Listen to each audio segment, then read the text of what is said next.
এরপর করিম ও রহিম দুজন মিলে কলা গাছের ভেওয়ার বাড়িটা গ্রামের দিকে নিয়ে যেতে থাকে।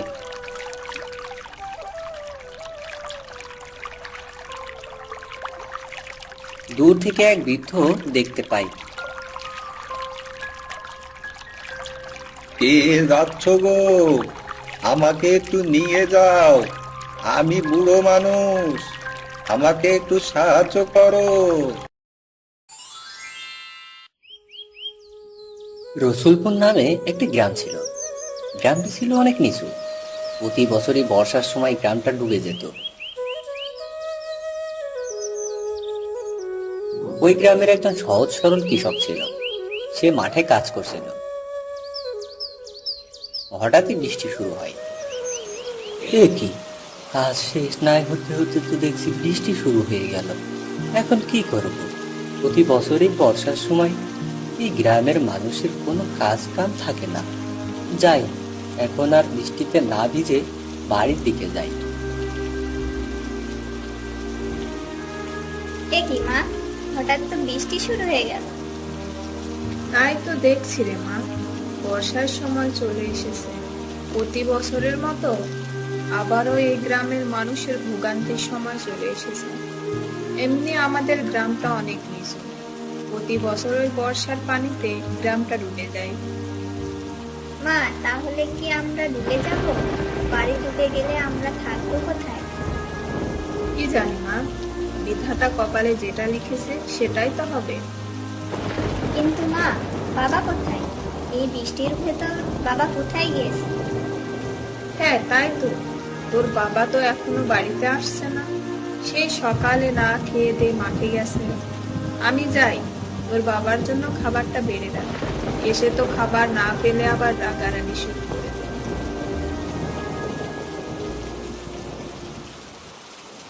এইদিকে করিম মাঠ থেকে ফেরার সময় কলা গাছ নিয়ে বাড়িতে আসে।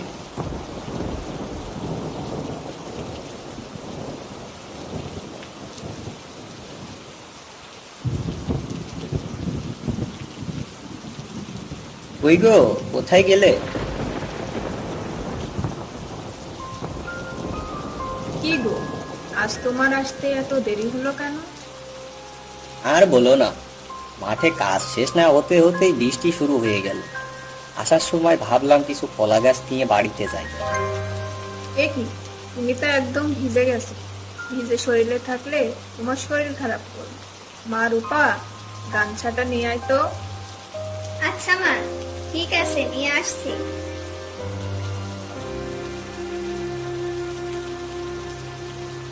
এরপর রূপা গামছাটা নিয়ে বাইরে আসে। এই নাও বাবা। এ কি বাবা, এত কলা গাছ নিয়ে আসছো কেন? কলা গাছ দিয়ে তুমি কি করবে? এই কলা গাছই তো এখন সম্বল রে মা।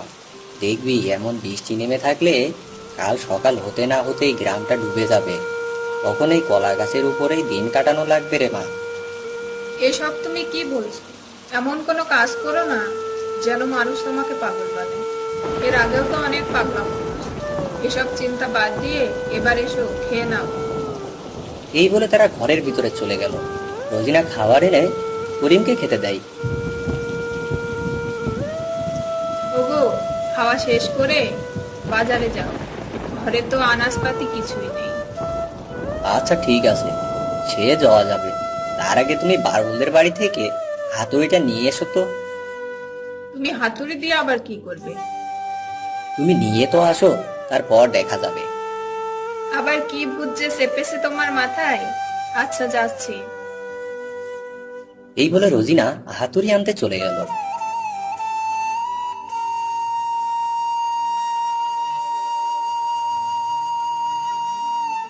ভাবি, ও ভাবি, বাড়িতে আছেন নাকি? হ্যাঁ হ্যাঁ, কে রে আসছিস? ও ভাবি, তুমি তা কি মনে করে আমাদের বাড়িতে? তোমাদের হাতুড়িটা একটু দাও না গো। এই অবেলায় হাতুড়ি দিয়ে কি করবে গো? আচ্ছা ঠিক আছে, দাঁড়াও, আমি নিয়ে আসছি।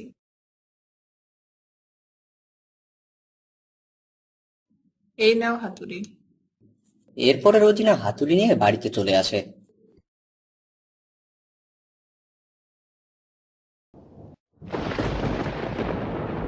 এই নাও হাতুড়ি, এবার যা ইচ্ছা করো। হাতুড়ি পেয়ে করিম বাইরে চলে গেল। মা মা, বাবা হাতুড়ি দিয়ে কি করবে? জানি না রে মা, তোর বাবার মাথায় যে আবার কি বুদ্ধি এলো। এইদিকে করিম বাড়ির উঠানে কলা গাছ দিয়ে বাড়ি বানানোর কাজ শুরু করে দেয়। কি গো করিম ভাই, কলা গাছ দিয়ে আবার কি করছো? কি আর করব ভাই, ভবিষ্যতের কাজ এগিয়ে রাখছি। হঠাৎ ভবিষ্যতের আবার কি চিন্তা শুরু করছো ভাই? বর্ষার দিন তো চলে এলো ভাই। প্রতি বছরই তো আমাদের গ্রামটা ডুবে যায়। তখন তো থাকার মতো কোনো জায়গা থাকে না, তাই একটা কলা গাছের বাড়ি বানাচ্ছি গো। তোমার মাথাটা কি খারাপ হয়ে গেছে নাকি? কলা গাছের আবার বাড়ি বানানো যায় নাকি? এর আগেও তো তুমি কত কিছু করেছো, তাতে তো কোনো কাজই হয়নি। এবার আবার বাড়ি বানাচ্ছ? দেখো ভাই দেখো, এবার তোমাদের আমার কাছে আসা লাগবে। এসব দেখে করিম হাসতে হাসতে সেখান থেকে চলে যায়। করিমের এমন কাজ দেখে গ্রামের সবাই হাসি ঠাট্টা করতে থাকে। কি গো, তুমি কলা গাছ দিয়ে কি করছো? তোমার না বলেছি বাজার করতে যেতে? ঘরে তো কিছুই নাই, কাল যে না খেয়ে থাকতে হবে সে খেয়াল কি তোমার আছে নাকি? যখন যা মনে আসে তুমি তখন তাই করতে থাকো। বউ, তুমি এখন কিছুই বুঝতে পারছো না, কিন্তু সময় আসলে সব বুঝতে পারবে। যা বোঝার তা তো এখনই বুঝতে পারছি। গ্রামের সবাই তোমাকে দেখে হাসি ঠাট্টা করছে, আর তুমি মনের সুখে কাজ করছো। এত কিছু বুঝে আমার লাভ নাই, তুমি এখন বাজার করতে দাও, বেলা তো শেষ হয়ে গেল। আচ্ছা আচ্ছা ঠিক আছে, তুমি রাগ করো না। যাও, তুমি বাজারের ব্যাগটা নিয়ে আসো।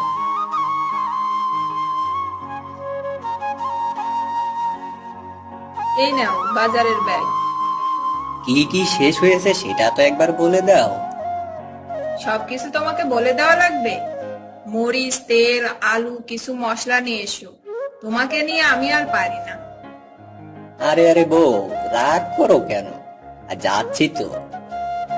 এই বলে করিম বাজারের দিকে রওনা হয়।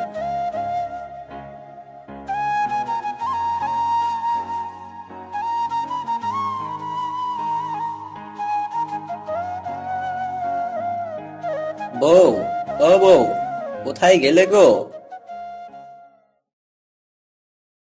এই নাও বাজার। কি গো, এত বাজার এনেছো কেন? যা আনতে বলেছি তা তো সব বেশি বেশি দেখছি, এত বাজার একসাথে কেন করেছো? ও তুমি বুঝবে না। যাও রান্নাটা করো দেখি, খিদেতে পেটে ইঁদুর দৌড় পারছে। হ্যাঁ হ্যাঁ, যাচ্ছে যাচ্ছে। এই বলে রোজিনা রান্না করতে চলে যায়। এইদিকে দিন ফুরিয়ে রাত নেমে আসে। কি গো, রান্না কি হলো? এই তো হয়ে গেছে।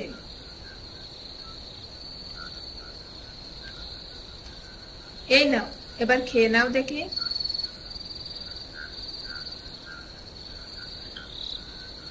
রাতে সবাই খাওয়া দাওয়া শেষ করে ঘুমিয়ে পড়ে। পরের দিন সকালে, বউ, আমি মাঠে গেলাম গো। আজকে তো দিনটা ভালোই মনে হচ্ছে। আচ্ছা ঠিক আছে, যাও, আর কাজ শেষ করে তাড়াতাড়ি বাড়িতে চলে এসো। আচ্ছা ঠিক আছে, আমি গেলাম তাহলে। এই বলে করিম মাঠে চলে যায়। করিম কিছু সময় কাজ করার পরই আকাশে মেঘ লাগতে শুরু করে দেয়। এ কি, আজও বৃষ্টি হবে মনে হচ্ছে। না, আর মাঠে থাকা যাবে না, বাড়িতে যাই। ভেওয়া বানানোর কাজটা এখনো অনেকটাই বাকি পড়ে আছে। এই বলে করিম আবার বাড়ির দিকে রওনা দেয়। আজও বাড়িতে যাওয়ার সময় করিম কিছু কলা গাছ নিয়ে বাড়িতে যায়। আজ আবারও কলা গাছ নিয়ে এসেছো? এই কলা গাছ দিয়ে তুমি করবেটা কি শুনি? ও তুমি বুঝবে না বউ, তার আগে আমাকে কটা খেতে দাও দেখি। আচ্ছা ঠিক আছে, তুমি হাত মুখ ধুয়ে বসো, আমি খাবার দিচ্ছি। এই বলে রোজিনা ঘরে চলে যায় খাবার নিয়ে আসতে। এই নাও খাবার।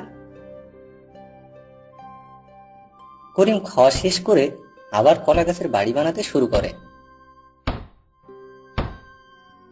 এ কি, আকাশে মেঘ লেগেছে আর তুমি কলা গাছ নিয়ে কি করছো? তুমি কথা বলো না, শুধু দেখতে থাকো। এই তো প্রায় হয়ে এসেছে। কি যে পাগলের মতো, দেখে যাও, বুঝবে না বলেই চলেছো। তোমার কথা আমি কিছুই বুঝতে পারছি না, যা মনে চায় তাই করো। এই বলে রোজিনা ঘরের ভিতরে চলে যায়। তখন শুরু হয় বৃষ্টি। বৃষ্টির ভিতরেও করিম তার কাজ করতেই থাকে। মা, ও মা, এই বৃষ্টির ভেতরে বাবা কলা গাছ নিয়ে কি করছে? জানি না রে মা, তুই গিয়ে দেখ তোর বাবা কি করছে। এই কথা শুনে রূপা বাইরে আসে। ততক্ষণে করিমের কলা গাছের ভেওয়ার বাড়ি বানানো শেষ। এ কি বাবা, তুমি কলা গাছের বাড়ি বানালে কেন? মা, দেখে যাও, বাবা কি সুন্দর কলা গাছের বাড়ি বানিয়েছে। এ কি, তুমি এই কলা গাছের বাড়ি দিয়ে কি করবে শুনি? তা তুমি কাল সকাল হলেই বুঝতে পারবে গো। সেই দিন সারাদিন বৃষ্টি হয়, রাতেও সারা রাতই বৃষ্টি হয়। সারা রাত বৃষ্টি হয়, গ্রামের সব কিছু ডুবে যায়। সকালে উঠে সবাই দেখে গ্রাম ডুবে গেছে। এ কি, ঘরের ভিতরে পানি এলো কোথা থেকে? ওগো ওঠো, এই দেখো, গ্রাম ডুবে আমাদের ঘরের ভিতর পানি চলে এসেছে। আহা বউ, তুমি চিন্তা করো না, তুমি আমাদের ঘরের সব কিছু গুছিয়ে নাও। এ কি বলছো তো? ঘরের সব জিনিস গুছিয়ে কোথায় যাব আমরা? বাবা, আমরা এখন কোথায় যাব? সারা গ্রাম তো পানিতে থই থই করছে, গ্রামের সবকিছু তো ডুবে গেছে। তুই চিন্তা করিস না মা, কালকে যে কলা গাছের বাড়িটা বানিয়েছি ওটাতে চলো। ওগো, এতদিন আমি তোমাকে ভুল ভেবেছি। আচ্ছা হয়েছে, এখন এসব কথা বাদ দাও। ওগো, এই দেখো, করিম ভাইরা কিসের ওপর যেন ভেসে বসে আছে মনে হচ্ছে। আরে তাই তো দেখছি, চলো তো গিয়ে দেখি একবার। এই বলে তারা সে বাড়ির দিকে আসতে থাকে। কি ব্যাপার করিম ভাই, কলা গাছের বাড়ি বানিয়েছো দেখছি, আমাদেরকে একটু আশ্রয় দেয়া যায়? দেয়া যাবে না কেন, আসো ভাই, আমরা তো পাড়া প্রতিবেশী, আসো আসো। আসলে ভাই, আমার ভুল হয়ে গেছে, না বুঝে আমি তোমাকে অনেক কথা শুনিয়েছি, আমাকে তুমি মাফ করে দাও ভাই। আরে ভাই, এসব তুমি কি বলছো? মানুষের তো পাশে দাঁড়ানোই মানুষের কাজ। হ্যাঁ হ্যাঁ ভাই, তুমি ঠিকই বলেছো। ভাই, শুধু আমাদের ভালোটা দেখলে হবে না, চলো গ্রামের সবাইকে সাহায্য করি। বউ, তুমি রান্না করতে থাকো, গ্রামের মানুষের সাহায্য করতে হবে, তুমি বেশি করে রান্না করো। আচ্ছা ঠিক আছে, তুমি চিন্তা করো না, আমি রান্না করছি।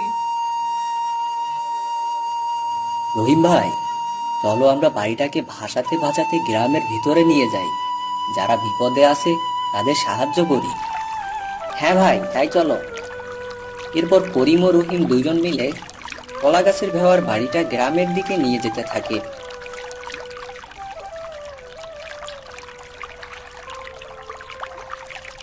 দূর থেকে এক বৃদ্ধ দেখতে পায়। কে যাচ্ছ গো?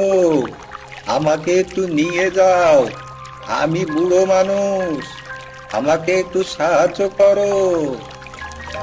করিম ভাই, ওই দেখো একটা বৃদ্ধ লোক ডাকছে, দেখো ঘরের চালের উপরে দাঁড়িয়ে আছে, চলো তাকে নিয়ে আসি। হ্যাঁ হ্যাঁ ভাই, চলো চলো, ঢালাটাকে ঘোরাও। এরপর কলা গাছের ভেওয়াটাকে বুড়ো লোকটার কাছে নিয়ে যাই। চাচা, চাচা, চাল থেকে নেমে আসে। হ্যাঁ হ্যাঁ হ্যাঁ বাবা, আসছি। বাবা, তোমরা আজকে আমাকে বাঁচালে, তোমাদের যে কি বলে ধন্যবাদ দিই তার ভাষা খুঁজে পাচ্ছি না। না না চাচা, ধন্যবাদ দেওয়ার কিছু নাই, মানুষ হয়ে তো মানুষের সাহায্য করতে হয়। আপনি ওখানে বসেন, আর আপনার আত্মীয় স্বজন আছে নাকি? তারা কোথায়? না না বাবা, আমার কেউ নেই। আমি একা মানুষ। যারা ছিল তারা অনেক আগেই আমাকে ছেড়ে চলে গেছে। এইভাবে করিম ও রহিম গ্রামের সব মানুষদের তাদের ভেলাতে উঠিয়ে নেয়। ওই গো, তোমার রান্না কি হলো? বেলা তো অনেক হয়ে গেল, সবাইকে খেতে দিতে হবে তো। হ্যাঁ হ্যাঁ, হয়ে গেছে, আমি খাবার নিয়ে আসছি। এইভাবে গ্রামের সবাই ওই কলা গাছের ভেওয়ার বাড়িতে থাকতে শুরু করে। রুদ্রপুর গ্রামে বাস করত কাশেম ও তার পরিবার। কাশেম ছিল খুব গরিব। সে গরিব হলেও তার মনটা ছিল খুব উদার। গিন্নি, ওই গো তুমি। কি গো, এত সকাল সকাল তোমার আবার কি হলো? এত ডাকছো যে? আমি একটু মাঠের দিকে গেলাম, তুমি রান্না করা শেষ করে খাবারটা মাঠে দিয়ে আসবে কেমন? আচ্ছা যাও, তুমি মাঠে গিয়ে কাজ শুরু করো, আমি রান্না করে খাবার নিয়ে আসবো। আমার কাঁচিটা দাও তো দেখি।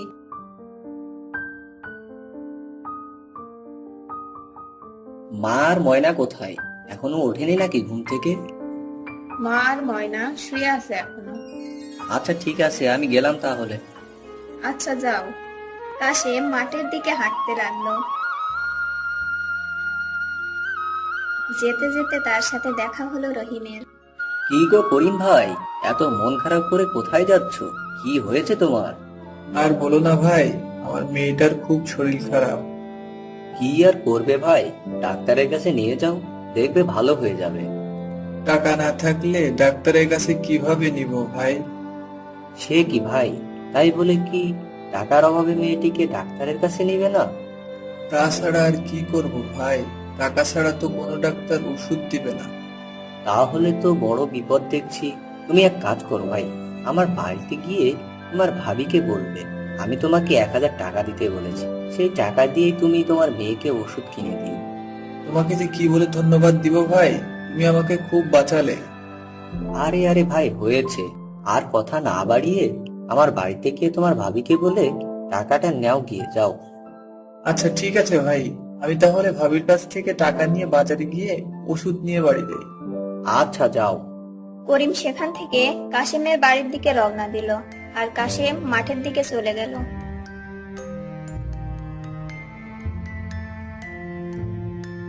ভাবি, ও ভাবি, বাড়িতে আছো? কোথায় গো, তুমি একটু বাইরে আসো না। আরে করিম ভাই যে, তাই এই অসময়ে কি মনে করে? একটু শুনি। মাঠে যাওয়ার সময় কাশেম ভাইয়ের সাথে দেখা হলো।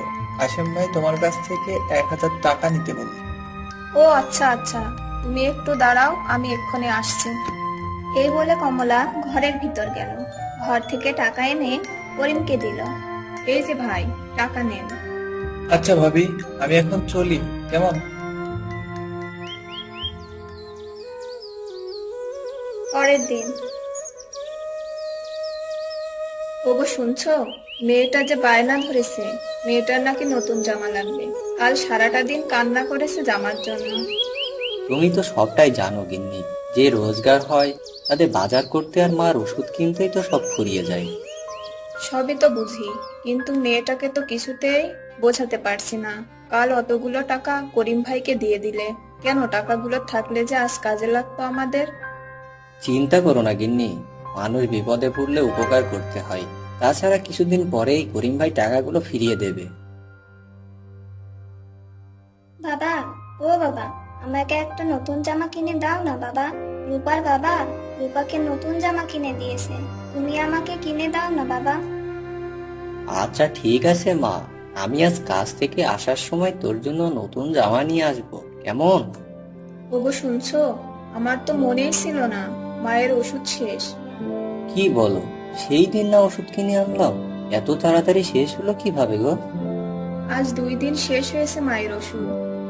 এখন কি করি? আজ যে টাকার কাজ করব তা দিয়ে তো দুটো জিনিস কেনা হবে না। মা রে, কাল তোর জন্য জামা কিনে আন, আজ তোর দাদির ওষুধ কিনে আনতে হবে যে। আচ্ছা, কাল কিন্তু আমাকে জামা কিনে দিবা বাবা। আচ্ছা তাই দিব, পাগলি মা আমারে। কাশেম কাজের জন্য বাড়ি থেকে বের হয়ে পড়ল। আর কাজ শেষে ওষুধ কিনে বাড়ি ফিরল। কয়েকদিন পরে রাতে তারা ঘুমিয়েছিল, তখন খুব জোরে বৃষ্টি শুরু হলো। ওগো, ওঠো তাড়াতাড়ি, দেখো বৃষ্টির পানি সব ঘরের চালের ফাঁক দিয়ে ভিতরে পড়ছে। তোমাকে সেই কবে বলছি ঘরের চালটা ঠিক করো, তুমি তো আমার কথাই শোনো না। এবার সারা রাত বৃষ্টিতে ভিজো। আমি কোন দিকে যাব বলো? কাজ করে বাজার করা, মায়ের ওষুধ কিনতে হয়, এই সব কিছু করে তারপরে তো ঘরের কাজ করবো নাকি? সেটা তো বুঝি, দেখো বিছানার উপর পর্যন্ত পানি পড়ছে। আর মা আর মনি ওই ঘরে আছে, ওই ঘরে তো আরো বেশি পানি পড়ছে। এই বৃষ্টির ভেতরেও ওরা ঘুমাবে কিভাবে বলো তো? কি করবো গিন্নি, গরিব মানুষ, এইটুকু কষ্ট তো সহ্য করতেই হবে। আচ্ছা যাই হোক, সব কাজের আগে ঘরের চাল সারানোর ব্যবস্থা করো। আচ্ছা যাই হোক, কাল সকালে করা যাবে, এখন তো কিছু একটা করো। যেখানে যেখানে পানি পড়ছে সেখানে সেখানে দিয়ে রাখছি। আচ্ছা আচ্ছা তাই করো। সারাদিন এত পরিশ্রম করে রাতের বেলা একটু মন ভরে ঘুমাবো, তারও কোনো উপায় নেই। বিধাতা যে কপালে কবে সুখ লিখবে কে জানে। থালা বাসন এনে সব জায়গায় দিল।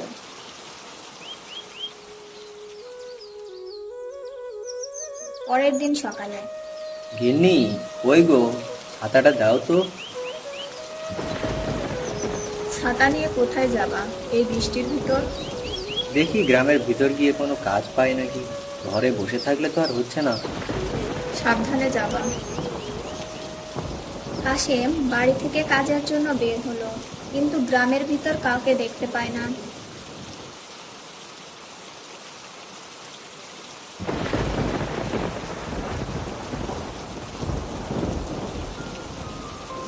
কোথাও তো কাউকেই দেখছি না, এই বৃষ্টির ভিতর কেউ তো বাইরেও নেই। কি যে করবো এখন কিছুই বুঝতে পারছি না। যাই দেখি আর একটু গিয়ে কোনো কাজ পাই নাকি। কিছু পথ যেতেই তার সাথে দেখা হয় রহিমের। কি গো কাশেম ভাই, এই বৃষ্টির ভিতর কোথায় যাচ্ছ? কোথায় আর যাবো ভাই, কোনো কাজ নাই, রোজগার নাই, ঘরে খুব অশান্তি, তাই এই বৃষ্টির ভিতর বের হয়েছি। যদি কোনো কাজ পাই। সেই সকাল থেকে ঘুরছি কিন্তু এখনো কোনো কাজ পাইনি। তুমি কি আমার একটা কাজের ব্যবস্থা করে দিবে?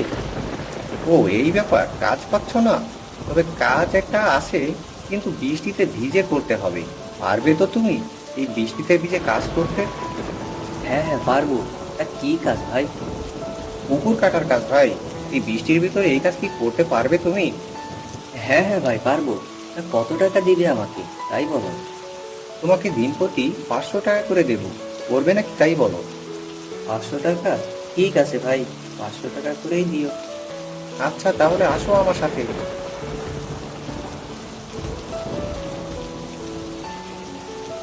কাশেম ভাই, এই যে এখানে কোদাল আছে, তুমি এখানে বড় করে পুকুর কাটতে থাকো, আমি পরে এসে তোমাকে টাকা দিয়ে যাব, কেমন? এই বলে রহিম ওখান থেকে চলে গেল, আর কাশেম তার কাজ করতে শুরু করলো।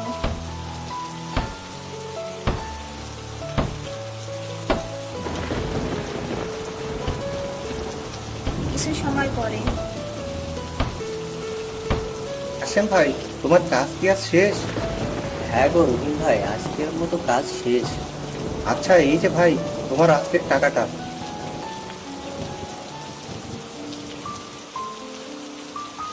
আজকের টাকা দিয়ে তো বাজার করলাম, এই দিয়ে তো কিছুদিন চলে যাবে। কাল থেকে কিছুদিন কাজ করে ঘরের চালের কাজটা শেষ করে ফেলতে হবে। রাস্তা দিয়ে যাওয়ার সময় সে দেখলো একটা বুড়ি রাস্তার পাশে বসে কান্না করছে। এ কি বুড়িমা, তুমি এখানে বসে কান্না করছো কেন? তোমার কি হয়েছে? আর বলো না বাবা, আজ কয়দিন হলো কিছুই খাই না। বাড়িতে রান্না করার মতো কিছুই নাই যে সেগুলো রান্না করে খাবো। ও এই ব্যাপার। আচ্ছা বুড়িমা, তুমি আমার এই বাজারটা রাখো, আমি কাল না হয় আবার আমার বাজার করে নিব। আর ঘরের চালের কাজ না হয় কিছুদিন পরেই করব। ঘরের চালে কি হয়েছে বাবা কাশেম? আর বলো না বুড়িমা, ঘরের চালটা ফুটো হয়ে গেছে, বৃষ্টি হলে ঘরের ভিতর পানি পড়ে। ভেবেছিলাম কাল থেকে কয়দিন কাজ করে ঘরের চালটা সারাবো, কিন্তু তা তো হবে না। কিছুদিন পরেই নাই করব ঘরের কাজ। ও আচ্ছা, এই ব্যাপার। বাবা, তুমি এই পটলের বীজগুলো রাখো। এই পটলের বীজগুলো ঘরের পাশে লাগিয়ে দিও, কেমন? আচ্ছা বুড়িমা, আমি তাহলে যাই, তুমি বাড়ি চলে যাও, কেমন?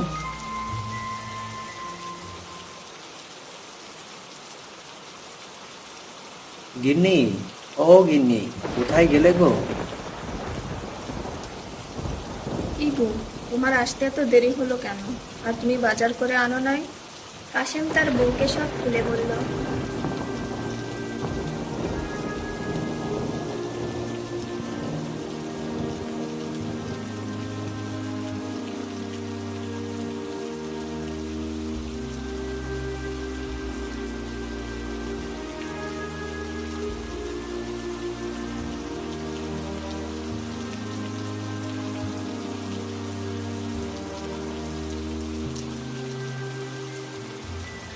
তুমি খুব ভালো কাজ করেছো গো। আচ্ছা, তুমি ঘরে আসো, আমি খাবার দিচ্ছি। আচ্ছা গিন্নি, তুমি খাবার পাও, আমি বুড়ি দেওয়া বীজগুলো লাগিয়ে আসি। এই বলে কাশেম বীজগুলো লাগিয়ে ঘরের ভিতর খাবার খেতে বসে। পরের দিন সকালে ওগো, ওই গো, বাইরে এসো তাড়াতাড়ি। কি গো, এইভাবে ডাকছো কেন? কি হলো? চালের দিকে একটু তাকাও তো। আরে আমি এ কি দেখছি? ঘরের চাল তো দেখছি সব পটল গাছে সেয়ে গেছে। এখন তো আর বৃষ্টি হলেও ঘরের ভেতর পানি পড়বে না। কিন্তু একদিনে এটা কিভাবে হলো গো? ঠিকই তো গিন্নি, তার মানে বুড়িমা কোনো মানুষ ছিল না, হয়তোবা কোনো জাদুকর হবে। সে যাই হয় হবে, কিন্তু সে তো খুশি হয়ে আমাদের এই পটলের বীজগুলো উপহার দিয়েছে। দেখো ঘরটা এখন কত সুন্দর লাগছে। গিন্নি, তবে বুড়িমা আমাদের অনেক বড় উপকার করলো, কি বলো গিন্নি? এখন থেকে আর বৃষ্টি হলে আমাদের ঘরের ভিতরে পানি পড়বে না। হ্যাঁ গো, হ্যাঁ, তুমি ঠিকই বলেছো। এই জন্যই মুরব্বীরা বলে, মানুষের সাহায্য করলে একদিন না একদিন নিজেরও ভালোই হয়। এরপরেও আর বৃষ্টি হলে তাদের ঘরের ভিতর পানি পড়ে না। এভাবে এখন তারা তাদের পরিবার নিয়ে সুখী শান্তিতে বসবাস করতে থাকে।